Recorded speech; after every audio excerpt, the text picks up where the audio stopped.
भूत, प्रेत, चुड़ैल, क्या सच में ये सब बीते जमाने की बातें लगती हैं? आज के टाइम पर कौन मानता है ये? हमारी यंग जनरेशन अक्सर इन चीजों का मजाक बनाती है। और ऐसी ही एक गलती कर दी थी सोमेन ने।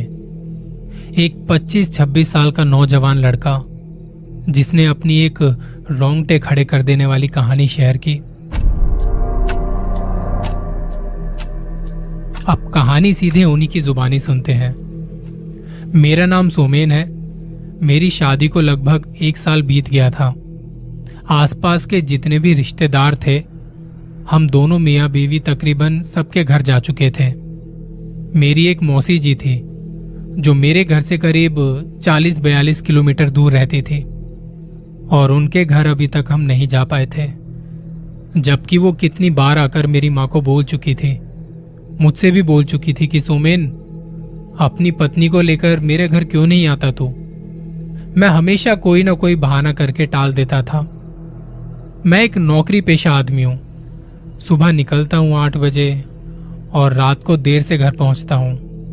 एक ही संडे मिलता था हफ्ते में, और उस संडे को घर में इतने काम होते थे कि मैं कहीं ज्यादा दूर का सफर तय नहीं कर पाता था।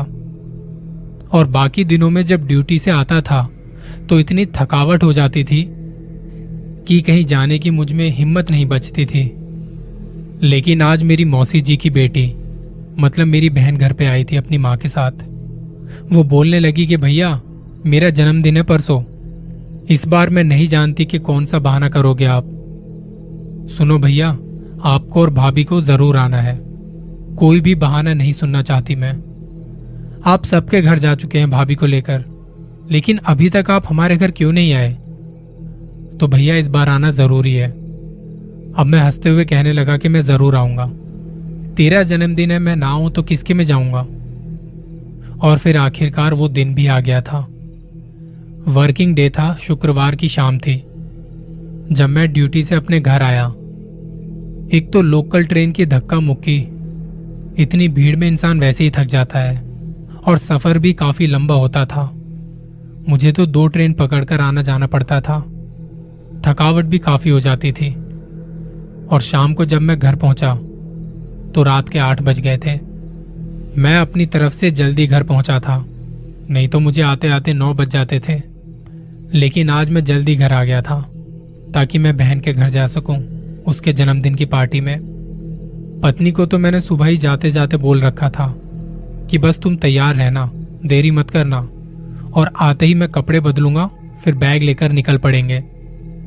घर पहुंचा तो मेरी बीवी ऑलमोस्ट तैयार ही थी। लाल गोटे वाली साड़ी में खूब जच रही थी। अब हम मियाँ बीवी दोनों बाइक पर सवार होके मौसी के घर की तरफ निकल गए थे। जाने में तो कोई भी परेशानी नहीं हुई थी। उस टाइम तो रोड भी सही ढंग से चल रहा था और हम वक्त से पहुंच भी गए थे। घर में बहन मेरा ही इंतजार कर रही थी। मेहमान सारे आ चुके थे और जैसे ही मैं आया, मेरी बहन का चेहरा खिल गया था। इसके बाद पार्टी शुरू हो चुकी थी।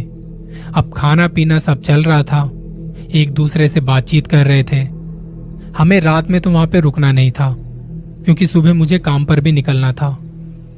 मौसी ने कहा भी था कि बेटा, तुम लोग यहाँ रुक जाओ, अब रात में कहाँ घर जाओगे? देख रहे हो ना, अंधेरी रात है और रास्ता भी कोई सही नहीं है। लेकिन मैं कहने लगा, मौसी जी, मुझे कल सुबह काम पर भी निकलना है। अगर मैं यहाँ रुका रहूंगा ना तो नौकरी पे नहीं जा पाऊंगा। मैं उनको समझा बुझाकर घर से निकला था तो रात के करीब 10:30 या 11:45 के आसपास का टाइम हो गया था। मौसी और मेरी बहन, उनके साथ कुछ और भी मेहमान हमें बाहर तक छोड़ने आए थे। और तभी मौसी चौंकते हुए बोली, बेटा रुक जाओ, मैं एक चीज तुम्हें देना भूल गई। जब वो आई तो मेरी पत्नी को कुछ दिया उन्होंने। बोली, बेटी, ये तुम्हारी रक्षा के लिए है, तुम अपने पास रख लो। अब मेरी पत्नी क्या ही बोलती। हालांकि वो कभी भी भूत प्रेत ऐसी चीजों पर यकीन नहीं करती थी और ना मैं करता था। लेकिन मेरी मौसी जो थी वो भूत प्रेत को मानती भी थी और बहुत पूजा पाठ वाली भी थी। तो उनका दिल रखने के लिए मैंने बोला कि हाँ हाँ रख लो ना, जब मौसी दे रही है तो कोई ना कोई मतलब तो जरूर होगा, रख लो अपने पास में। फिर इसके बाद हम लोग चल पड़े थे। निकलने के थोड़ी देर बाद अब हम एक ऐसी जगह पर पहुंच गए थे जहां पर रेलवे लाइन थी, रेलवे फाटक था। अब आधी रात का वक्त हो चुका था। रेलवे फाटक अभी बंद था, मतलब कोई ट्रेन गुजरने वाली थी, लेकिन उसमें टाइम लग रहा था। मेरी आदत थी, मैं कभी कभी स्मोकिंग कर लेता था। इस वक्त मेरे पास में एक मौका था। अभी तो रेलवे फाटक बंद है, मेरे पास कुछ मिनट थे। मैंने सोचा क्यों ना सिगरेट का कश लगाया जाए। मैं बाइक से उतर गया, स्टैंड पर खड़ा करके पत्नी को बोला तुम यहीं बैठी रहो, मैं अभी आ रहा हूं पीछे से। वो समझ गई थी कि मैं सिगरेट पीने जा रहा हूं और फिर बोलने लगी कि देखो सिगरेट मत पिया करो। अब इस बात पर वो लेक्चर देने लगी थी। मैंने उसका लेक्चर हंसते हुए टाल दिया था। कहा कि अरे मैं कहाँ पीता हूं, कभी कभी लगा लेता हूं, बस ऐसी कोई बात नहीं है। अब मैं अपनी पत्नी की वजह से थोड़ा पीछे आ गया था और वो रेलवे फाटक के पास में खड़ी थी और मैं पीछे आके जब सिगरेट जलाने लगा था तो कुछ देर के बाद ट्रेन गुजर गई थी, यानी अब रेलवे फाटक खोलने का टाइम हो गया था और मैं सिगरेट को फेंककर बाइक के पास आ गया। इंतजार करने लगा कि कब फाटक खुले कब खुले, लेकिन फाटक अभी भी नहीं खुल रहा था। मुझे बड़ा गुस्सा आ रहा था, कहीं ये जो चौकीदार है रेलवे फाटक का वो सो तो नहीं गया। अब मैं रेलवे लाइन पर आ गया, ये देखने के लिए कोई और ट्रेन तो नहीं आ रही दूसरी साइड से। तभी मुझे हरी बत्ती दूसरी साइड से दिखाई दी, मतलब उधर से भी कोई ट्रेन आ रही थी। अब मैं रेलवे लाइन के पास ही चहलकदमी करने लगा था। फाटक अभी भी बंद था। गेटमैन अपने कैबिन में था। मैं रेलवे लाइन पर इधर उधर टहलने लगा था।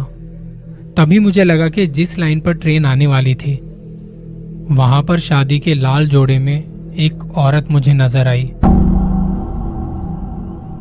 जो उसी तरफ दौड़ती चली जा रही थी जिधर से ट्रेन आ रही थी। अब मैं तो ये देखकर एकदम से डर गया कि आधी रात का वक्त होने जा रहा है और ये औरत ट्रेन से कटने जा रही है क्या। ये देखते ही मैं चिल्ला पड़ा, अरे बहन जी कहाँ दौड़ते हुए जा रहे हो, उधर से ट्रेन आ रही है। और मेरी आवाज सुन के वो अचानक से रुक गई। थोड़ी देर रुके रहने के बाद उसने पलटकर मेरी तरफ देखा और फिर से उसी तरफ दौड़ पड़ी जिधर से ट्रेन आ रही थी। वो ट्रेन तो गुजर गई, पर वो औरत पता नहीं कहाँ चली गई। मुझे कुछ नजर नहीं आया। एकदम से मेरी आत्मा कांप गई। क्या वो ट्रेन से कट गई होगी? मुझे लगा कि देखना चाहिए। मैंने अपने पत्नी को बोल दिया 2 मिनट रुको, समझा दिया उसे जल्दी जल्दी में कि मैंने कुछ ऐसा देखा है। अब मेरी पत्नी भी डर गई थी। वो कहने लगी कि मैं भी साथ चलती हूँ तुम्हारे, आप अकेले मत जाओ। हम दोनों मियाँ बीवी रेल की पटरी पर चलते हुए उस जगह पर पहुंच गए थे जहां मैंने उस लड़की को देखा था, लेकिन वहां पर ना कोई लड़की ना कुछ। पटरी तो खाली पड़ी थी, कहीं पर कोई डेड बॉडी नहीं, ना हमें कुछ वहां दिखाई दे रहा था। समझ में नहीं आ रहा था कि आखिर हुआ क्या। फिर हम लोग वापस आ गए और फाटक खुल चुका था। हम दोनों बाइक पर सवार हुए, घर की तरफ चलने लगे। अभी तो हमने आधा रास्ता ही पार किया था। आगे की सड़क बिल्कुल सुनसान थी, कोई भी आता जाता नहीं दिख रहा था और इस वीरान सड़क पर हम चलते चले जा रहे थे। अचानक से ऐसा लगने लगा कि जैसे मेरी बाइक रुक रही हो, जैसे बाइक का जो प्लग होता है वो करंट छोड़ रहा था और फिर झटका लेते हुए बाइक खड़ी हो गई। अब मैं किक पर किक मारे जा रहा हूं, लेकिन बाइक स्टार्ट नहीं हो पा रही। आधी रात का टाइम और सुनसान रोड पर जहां कोई भी आदमी आता जाता बिल्कुल भी नहीं दिख रहा था। समझ में नहीं आ रहा था कि क्या करें क्या नहीं। मैं कोशिश लगातार करता रहा बाइक स्टार्ट करने की। मेरे पास बाइक में टूल किट थी। किट की सहायता से मैंने प्लग खोल लिया और फिर साफ करके उसे वापस से लगा दिया। दोबारा से किक मारी और बाइक एकदम से स्टार्ट हो गई। काफी देर गुजर जाने के बाद अब हम दोनों बाइक पर चलने लगे। कुछ देर तो बाइक सही से चली, पर जैसे ही बाइक एक सुनसान सड़क से गुजरने लगी, बाइक एकदम से जाम होने लगी। लग रहा था कि पीछे कोई वजन रखा हुआ है, जबकि मेरी पत्नी में ज्यादा वजन था नहीं। मैं बार बार पीछे की तरफ देख रहा था कि आखिर बाइक इतनी जाम क्यों चल रही है, लेकिन सोचा आप कर भी क्या सकते हैं। जैसे तैसे बाइक को चलाते हैं कि घर तक पहुंच जाए, कल देखा जाएगा, मैकेनिक खुद देख लेगा इसे। लेकिन मुझे लग रहा था कि कुछ ना कुछ तो गड़बड़ है। पीछे इतना वजन अचानक से हो गया था कि आगे से मुझे संभालने में दिक्कत हो रही थी। आखिर अचानक वजन कैसे बढ़ गया? मैं बार बार मिरर में भी देख रहा था, पीछे मुड़ मुड़ कर भी देख रहा था। पत्नी तो मेरे से चिपक के बैठी थी। मुझे एहसास होने लगा था कि हो ना हो कुछ तो बाइक में समस्या हो रही है, कोई चक्कर तो जरूर है। जैसा कि मैंने आपको पहले बताया, मैं भूत प्रेत को मानने वाला आदमी था नहीं, लेकिन उस रात मुझे महसूस होने लगा था कि कुछ ना कुछ गड़बड़ तो जरूर है। अब मैं यही सब सोचता हुआ आगे बढ़ता चला जा रहा था। बाइक की जितनी ताकत थी उसी ताकत से आगे बढ़ रही थी। मैं मुड़ मुड़ कर बार बार देखता जा रहा था। पत्नी कहती, क्या देख रहे हो मुड़ मुड़ कर? हाँ, मैं क्या बताऊं तुम्हें। और इस बार जब अचानक से मुड़ा तो मुझे लगा कि मेरी पत्नी के पीछे वही औरत बैठी हुई है जो लाल जोड़े में ट्रेन की पटरी पर दौड़ते हुए दिखाई दे रही थी। और ये देखते ही हम बाइक सहित नीचे गिर पड़े। जब गिरे तो एकदम से हालत खराब हो गई थी। ये हादसा ऐसा था, हम दोनों बुरी तरह से डर गए थे। मैं कहने लगा पत्नी से कि मैंने तुम्हारे पीछे उसी औरत को बैठे देखा था। लेकिन पत्नी कहने लगी कि ऐसा कैसे हो सकता है, क्या तुम भी भूत प्रेत में यकीन करते हो? मैंने बोला नहीं, लेकिन मैंने अपनी आंखों से देखा था, मैं झूठ थोड़ी बोलूंगा। वो कहने लगी नहीं नहीं, ऐसा कुछ नहीं होता। अगर होता तो मुझे भी तो एहसास होता कि मेरे पीछे कोई बैठा है। इस बात पर हमारी थोड़ी बहस हो गई। फिर कुछ देर बहस चली। मैंने बाइक को उठाया और फिर दोबारा से हम चल पड़े। गनीमत यह थी कि वो स्टार्ट हो गई, वरना जैसे गिरी थी मुझे नहीं लग रहा था कि वो स्टार्ट भी होगी। अब मेरे दिमाग में बार बार कुछ ख्याल आने लगे। ऐसा लग रहा था जैसे मेरे दिमाग में उथल पुथल मची हुई है कि मामला कुछ ठीक नहीं है। और काफी जद्दोजहद के बाद आखिरकार हम अपने घर पहुंच गए थे। अब घर आए तो बिल्कुल थक चुके थे। मैंने तो कान पकड़ लिए कि रात के टाइम ऐसा सफर करना ठीक नहीं है, वो भी खास करके पत्नी के साथ में। अकेले होता तो मैं कैसे भी करके आ जाता, लेकिन पत्नी के साथ रात का सफर ठीक नहीं होता। मैं फ्रेश होके बेड पर आया। रात काफी हो चुकी थी, थकावट भी थी, तो नींद कब कब में आ गई पता नहीं चला। बीच रात जब मेरी पत्नी जोर से चिल्लाई तो मेरी नींद खुल गई। हड़बड़ाकर मैंने अपनी आंख खोली कि क्या हुआ, तो जो मैंने देखा, मेरी तो आंखें एकदम फटी की फटी रह गई। वही औरत मेरी पत्नी के सीने पर बैठी थी और उसका गला घोटे जा रही थी। पत्नी जोर जोर से चीख रही थी, चिल्ला रही थी। और जैसे ही मैं उठा, ये देखकर तो मैं खुद डर गया था। उसकी लाल मोटी भयानक आंखें मुझे दिखाई दे रही थी। मैं खुद चीख पड़ा, मां को आवाज देने लगा, लेकिन तभी उस औरत ने मुझे एक थप्पड़ मार दिया। मैं अपने होश खो बैठा था और उसी वक्त लगा कि जैसे दरवाजे पर शोर होना शुरू हो गया। शायद मां जाग चुकी थी, परिवार के लोग जाग गए थे, लेकिन मैं तो बेहोशी में जा चुका था। मुझे अब कोई खबर नहीं कि कौन आया है और क्या हो रहा है। जब मुझे थोड़ा होश आया तो मैं अपने पलंग पर था।